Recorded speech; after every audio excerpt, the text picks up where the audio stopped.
Hepinize merhabalar. Karşımda Fehmi Bey var. Sağ olsun bana yazdı. Daha önce ben YouTube üzerinden sizlere bir bildirimde bulunmuştum. Birçok kariyer alanında çalışan kişilerin bana ulaşıp bilgilendirici video yapmak için size bildirimde bulunmuştum. Sağ olsun geldi yanımıza. Yalnız ekran geri geldi. Tamam. Şimdi Fehmi Bey yanımda. Yavaş yavaş videoya başlayacağız. Burada sosyal medya hesaplarımızı da göreceksiniz. Takip etmeyi unutmayın. İsterseniz başlayalım.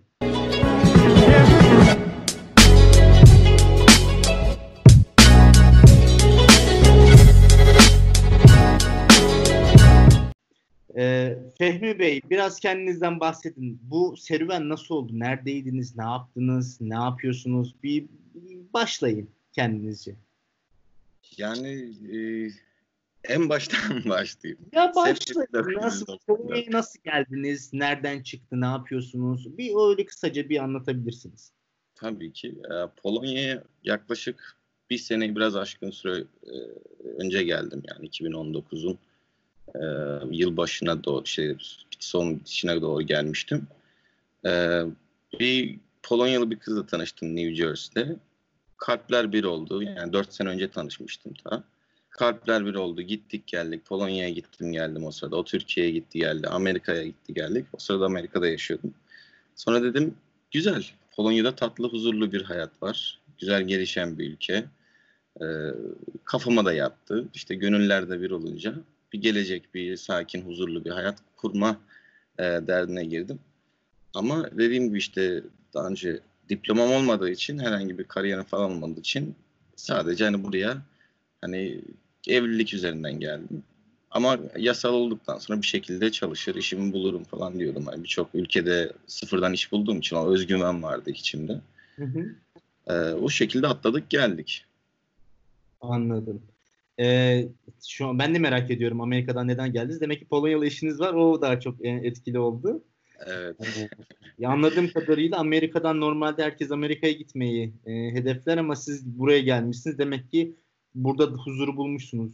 Onun da sebebi var. Değil mi? Bazı şeylerin paradan daha çok değeri olabiliyor bazen. Tabii şimdi Amerika'da şöyle bir durum var. Hani üst limit yok Amerika'da. Çalıştıkça kazanırsın, gece gündüz çalışabilirsin. Ama alt limit de yok Amerika'da. Yani bir safety net, bir social security yok.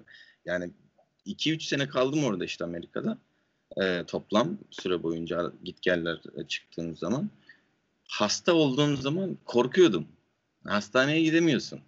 Hani ne olacak? Hani eşime mesela bisiklet çarptı.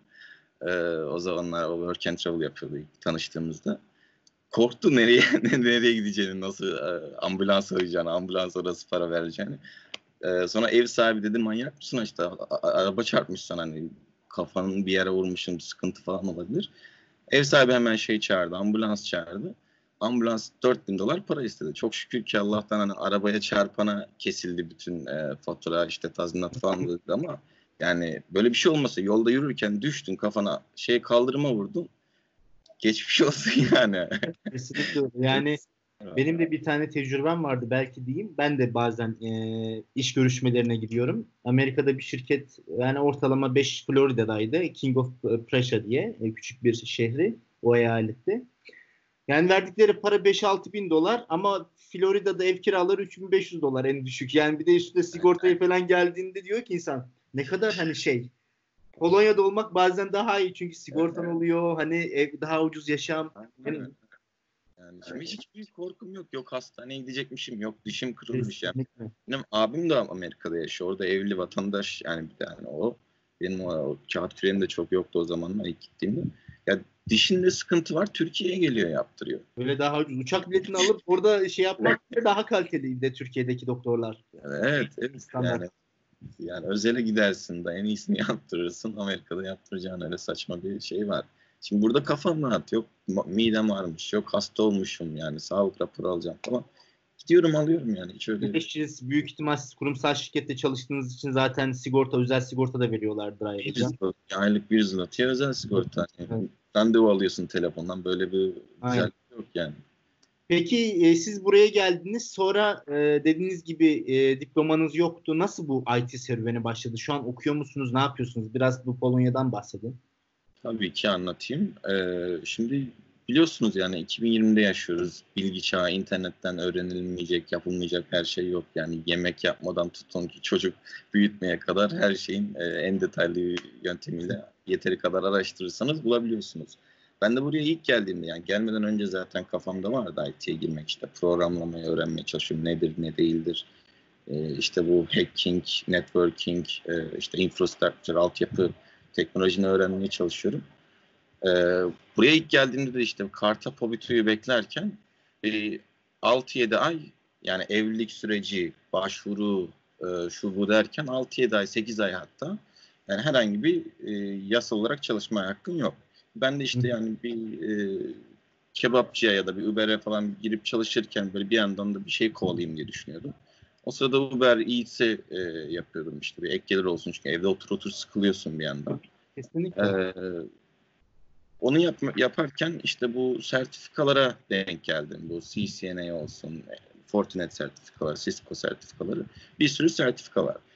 Yani bu Reddit'ten de forumlardan da araştırdığım kadarıyla o birkaç bazı CompTIA sertifikalarından falan aldığınız zaman şirketlerin size bakış açısı değişiyor. Yani en azından bu interview, o ilk görüşmeye sizi getiriyor. Ondan sonra sizin bilginiz, sizin kendinizi satmanız, sizin Özgüveninize kesinlikle. özel bakıyor tamamen. Yani sadece sertifikayı aldın tamam hadi gel çalış gibi bir olay da yok. Kesinlikle. Ya orada işte teknik bilgi aldıktan sonra biraz kişisel deneyim devreye girdi. Yani bu gezdiğim ülkelerden aldığım tecrübeler, o işte mağazada satış sorumlusu olarak çalışman, kendini satmaya öğrenmen, müşteri ilişkileri, ya oyunculuk geçmişim de var benim. Onu kullanarak işte hitabet, diksiyon falan hepsi bir araya gelince böyle kolay bir başlangıç oldu burada benim için. Yani Amerika'da belki bulamayacağım işi burada gelişen iş piyasasıyla birlikte, iş açığıyla birlikte çok rahat buldum.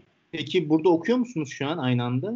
Şu an yok okumuyorum sadece. Ya ama öğrenci gibi hala ders çalışıyorum mesela işte bu videoyu başlatmadan önce ders çalışıyordum bir yandan işte hani çünkü hala öğrenmek istediğim birçok şey var. Açıkta yani bilgi eksikliği hissettiğim birçok konu var. Çalışanlarıma yetişmeye çalışıyorum diğer iş arkadaşlarıma. Hı hı. Yani o konuda hani durmaksızın sürekli özellikle IT'de yani sürekli teknoloji değişiyor. Yeni konuları öğrenmen lazım. Yeni işte cloud geliyor mesela nedir ne değildir. E, Sürekli. Sürekli sonsuz geliştirmeniz lazım. Çünkü her gün yeni bir şey çıkıyor. 50 yaşında da olsan, 20 yaşında da olsan fark etmiyor. Aynen ya işin püf noktası da o yani. Bu IT'de herkes diyor tamam süper para var, iş imkanı güzel ama sadece para için yapacağım bir şey değil. Yani çünkü sürekli çalışman, kendini geliştirmen gerekiyor. Bunu yapman için de meraklı olman lazım. Kimse Kesinlikle. sana gelip bak şu yeni teknoloji çıkmış hadi al bunu çalış bu çok tutar değil. Senin kendi Kovalamak lazım. evet analiz etmen lazım. Hangi teknoloji tutar, hangi teknolojiyi ben daha çok seviyorum. Çünkü her teknoloji tutuyor. Her teknolojinin kendi çapında alıcısı var, iş arayanı var. Bir de bu Yani sektörde düşünme yeteneği de çok önemli. Farklı düşünmen lazım ki farklı bakış açısıyla bakıp hani o probleme çözüm bulmak da çok önemli. Herkes yapamıyor mesela. Ben de birçok şirket içi IT'lerle çalışıyorum. Gerçi farklı IT'lerle. Bazısı var mesela anında çözüm buluyor. Bazısı var bekliyorum belki bir hafta, hani 2 hafta bazı problemler olduğunda. Peki bu mülakat süreci nasıl geçti? Ne gibi aşamalardan geçtiniz? Böyle 3-4 aşamalı mıydı yoksa direkt mi oldu? O biraz bahsedebilir misiniz? Ne kadar sürdü? tabii ki yani işte bu sertifikayı aldıktan sonra artık hatta sınava girmeden önce hazır olduğumu hissettikten sonra artık deli gibi başvurmaya başladım. LinkedIn profilimi hazırladım. İşte Indeed'den buradaki çalışan arkadaşlarımdan bildiğimden hani saldırıyorum deli gibi network falan hani çünkü iş başvurularında özellikle quantity over quality yani ne kadar çok başvurursan o kadar çok imkanın artıyor. E, O zamanlar ilk biz Krakow'daki bir şirketten ilk görüşmeye başlamıştım Cisco'dan. Çok heyecanlıyım. Kocaman bir şirket hani nasıl kanıtlayacağım kendime falan böyle. İlk başta telefondan görüşme oluyor. Bir de Krakow olduğu için hani ilk telefondan alo görüşmesinde ufak bir görüşme. Daha sonra yine Skype üzerinden bir tane teknik bir görüşme yapıyorlar. Öyle bir senin teste tabi tutuyorlar. Çok güzel geçmişti. O işten de kesin tamam bu işi aldım gibi hissediyordum falan taşınmaya bile hazırdık Varşova'dan Krakow'a gitmeye. Sonra başka bir şirketle Varşova'dan bir telefon geldi. Recruiter işe işte alım yapan kişi Amerika'da yaşıyor. Beni arıyor buradan işte onun uygun olduğu saatlerde. Akşam böyle telefonda konuşuyoruz. İşi anlattığı kadarıyla ve işin de bu benefitleri, bonusları da böyle anlattığı kadarıyla çok hoşuma gitti. Ama benimle alakası yok. Security üzerine. Ben daha çok işte daha security, daha güvenlik, daha çok tecrübe isteyen cyber security bir alan. Çok meraklıyım ama tecrübem yok. Şimdi buna bu şekilde anlatınca, dürüst olunca tabii bu yani evde şunu şunu yapıyorum, bu kadar işte hevesim var, küçükken şunlara ilgisiyle bunları yaptım falan diye. Ben ne varsa hani söylemeye çalışıyorum ki hani beğensin, bir ışık görsün, belki bir sonraki aşamaya geçirir. Gerçekten de öyle oldu. Telefon görüşmesinden sonra şirketteki o hiring manager'la beni görüştürmek istedi. Şirkette burada olunca işte bir buluşma ayarladık. Yüz yüze şu anki menajerimle bir görüşme yaptık. Orada yine bir sınava tabi tuttu. İşte teknik bir analize birkaç soru sordu falan. Ben testi çözerken adam şaşırdı. Ya dedi sen bunları nereden biliyorsun dedi. Hani CV'ne bakıyorum. Hani mezun olmamışsın. Yani Yıldız Teknik'te okudum ama bitirmeden çıktım. Ama harita mühendisliği okuyordum mesela. Hiç bilgisayarla alakası yok. Daha önce bir hiç IT şirketinde çalışmamışım. Computer Science derecem falan hiçbir şey yok. Nasıl biliyorsun bunları? Ya dedim podcastler, YouTube'lar yani biraz böyle çaktırmamaya çalışıyorum. Yani sene 2020 her şeyi işte öğrenmeye çalışıyor. Her şeyi öğrenebiliriz internet üzerinden falan diye böyle anlatmaya çalışıyorum. Şaşırdı o zaman bir adam. Ama yani ben yine şey diyordum hani hayatta beni seçmezler falan. Yani, tamam iyi geçti, güzel geçti. Bir şeyler öğrendim falan. Yani o sırada iş görüşme bitmelerinde şey dedim mesela. Cevaplayamadığım sorular olmuştu. Yani bu soruların cevabını bilmiyorum ama emin olun şu anda çıkar çıkmaz araştıracağım, öğreneceğim çünkü ilgiliyim falan filan. Çünkü forumlarda okuduğum kadarıyla soruyorlar. Mesela böyle menajerler sen böyle dedikten sonra ya da işe alındıktan sonra soruyorlar, test ediyorlar yani gerçekten ilgili misin? Gerçekten sevdiğim teknoloji olduğu için yani bir olay olduğu için sürekli araştırıyorum falan. Neyse bu Cisco'dan e, olumsuz dönüş alınca bayağı üzülmüştüm. Hadi tekrar aramaya devam, kovalamaya devam falan diye. Sonra bu şirket aradı beni. Amerika'da işte recruiter tekrar aradı. Çok olumlu dönüş almış hiring manager'dan. Sonra bana teklif verdi işte. Şok oldum. Yani, buraya için gayet güzel bir para. Bayağı işte benefit, bonus, sağlık sigortası falan. Benim aklım uçukladı bir anda. Yani dans ediyorum telefonla bir anda. Peki bu ne kadarlık bir süreç? Bir 6 ay falan sürdü mü? O bir zamandan bahsedebilir misiniz? Çok o kadar uzun sürmedi ya. Ben bu Karta gelmeden önce de işte sertifika almadan önce çünkü uzun süreceğini bildiğim için bayağı erken başvurmaya başlamıştım. İşte CV hazırlama, bu iş görüşmelerinden tecrübe edinme falan. Uzun bir süreç çünkü. Ha deyince olmuyor. Erkenden başvurmam, kart gelmeden mesela 2 ay önce başvurdum. Kart geldikten 2 ay sonra yani toplam 4 aylık bir süreçte çalışmaya başladım. Peki bu sertifikaları almanız nereden aldınız? Online mi? Okula mı gittiniz? Nasıl aldınız bu sertifikaları? Şimdi dünyanın her yerinde, Türkiye'de, Polonya'da, Amerika'da sınav merkezleri var. Binalarda işte böyle IT şirketleri, cloud şirketleri, data center'lar, server center'lar. Böyle bir odaları var. Bilgisayarda orada gidiyorsun, sınav yapıyorsun. Anlaşmalı böyle ortaklar, sınav ortak yerleri var işte. Öncesinde para ödüyorsun internet üzerinden, randevunu alıyorsun istediğin tarihte, istediğin saatte. Şimdi pandemi olduğu için, buralar kapandığı için artık tamamen evden. Hani Evden. bilgisayarından oturduğun yerden o sınava girebiliyorsun. Gayet ya biri izliyor tabii ki senin kamerandan, mikrofonundan dinliyor. Ama çalışmışsan kahveni içip bir yandan böyle evden sınava girebiliyorsun. Hı hı. Yani ilk iki girdiğim sınava işte binaya gitmiştim, sınav merkezine gitmiştim. E, Yani özellikle Türkiye'de yetişen gençler için emin olun hiç zor bir şey değil. O rekabet, o ÖSS, LYS, YGS, Bunları SDS geçince zaten bunlar hiçbir şey kalır gibi değil mi? Ha, aynen öyle ya. Benim şu an geçtiğim 6. sınav oldu. 7. sertifikaya hazırlanıyorum. İş arkadaşlarım ne yapıyorsun diyor. Sakin ol bizi kötü gösteriyorsun diyor.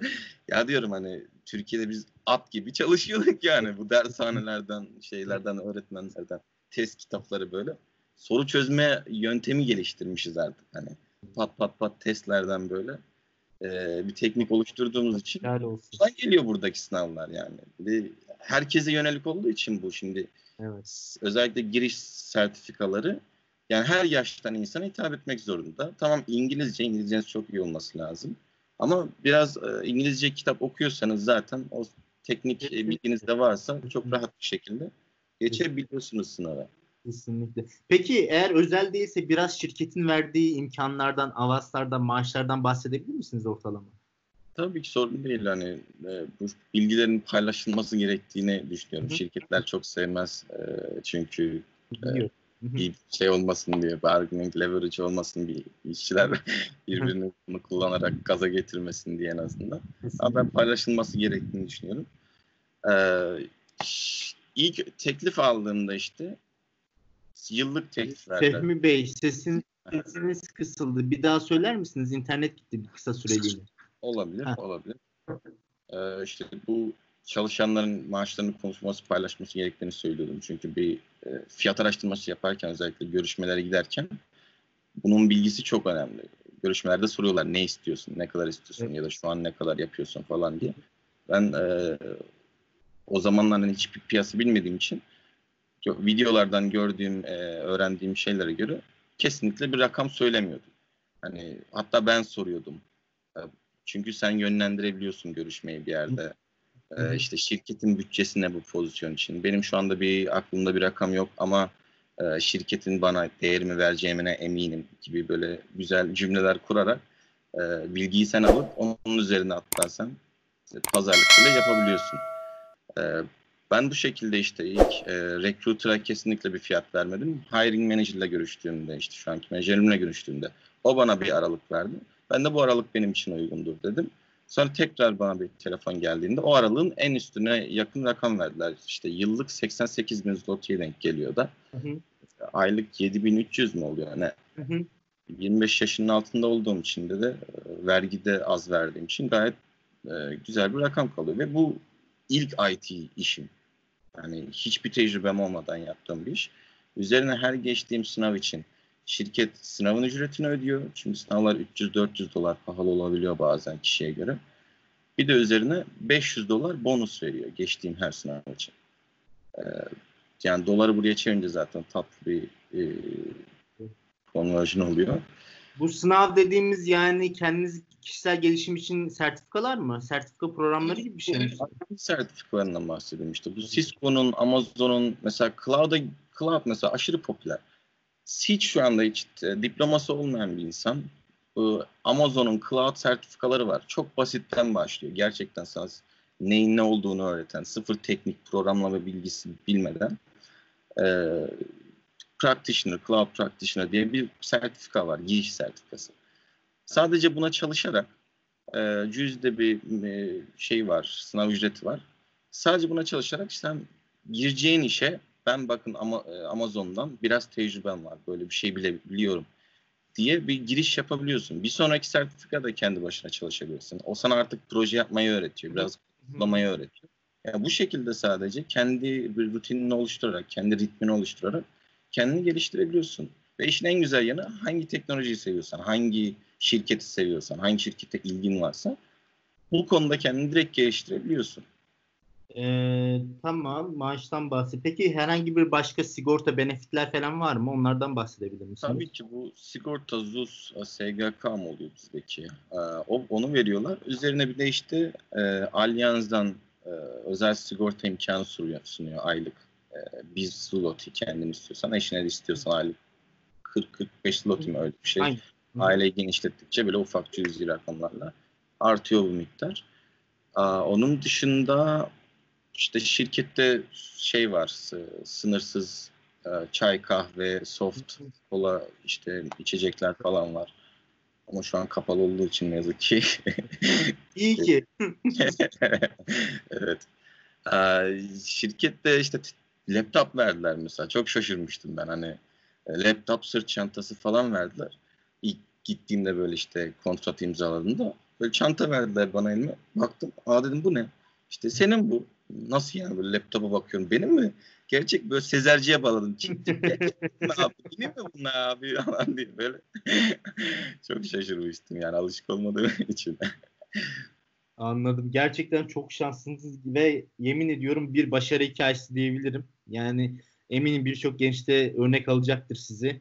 Yani bence çok iyi yönlendirici bir, eğitim verici bir video oldu. Onun haricinde şey var mı? Herhangi bir Sodexo ya da bu yemek kartı ya da Abi, ekstra şeyler veriyorlar mı? yemek kartı vardı. İlk geldiğimde yoktu da sonradan geldi. Bir 100 liralık yaptılar. Sonra sürekli bonus olarak böyle 2-3 ayda bir 400-500 zloty hediye kartı veriyorlar. İlk senemde ben henüz almayacağım da ikinci senemde mesela her sene işte Ağustos'ta e, yıllık maaşının %10'unu bonus olarak veriyorlar. İşte mühendissen %15, üst kademeysen %20'ye kadar çıkıyor bu bonuslar. Hı hı.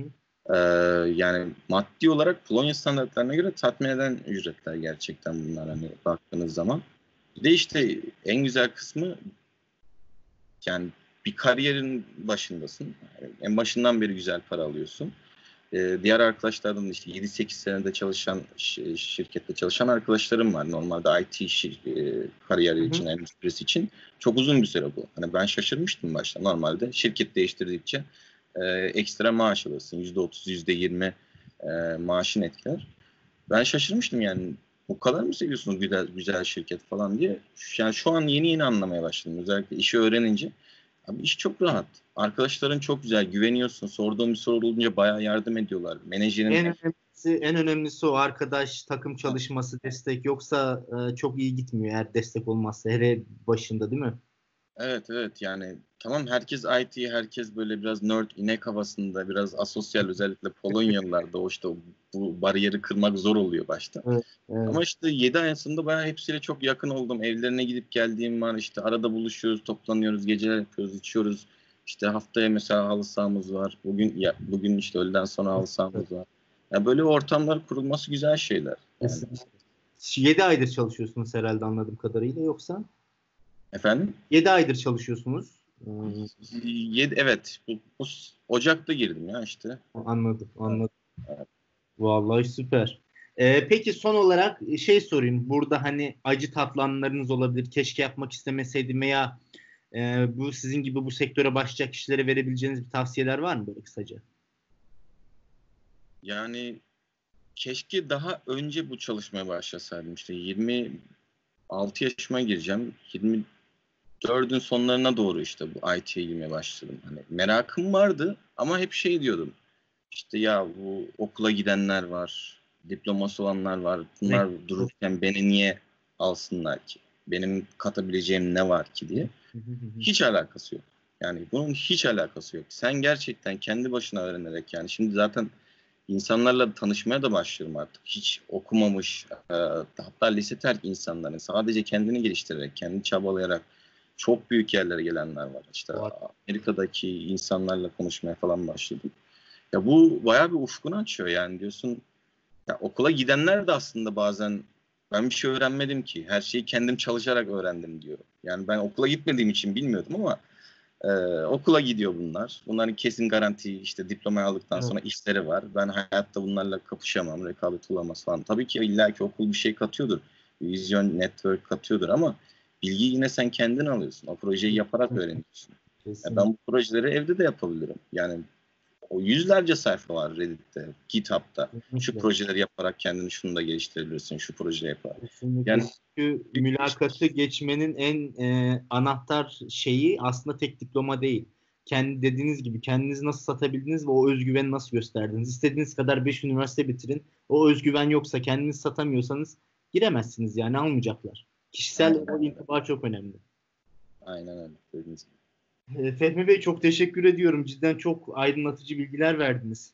Ben E, teşekkür ederim ya. Güzel oldu. Siz sürekli aydınlatıcı bilgiler veriyorsunuz. Biraz da bizim faydamız olsun istedim. Eğer etrafta başka tanıdığınız arkadaşlarınız ve önerebileceğiniz başka alanlarda çalışanlar varsa lütfen eğer hani olursa bana da benle de iletişime kursunlar. Onlarla da video çekeriz.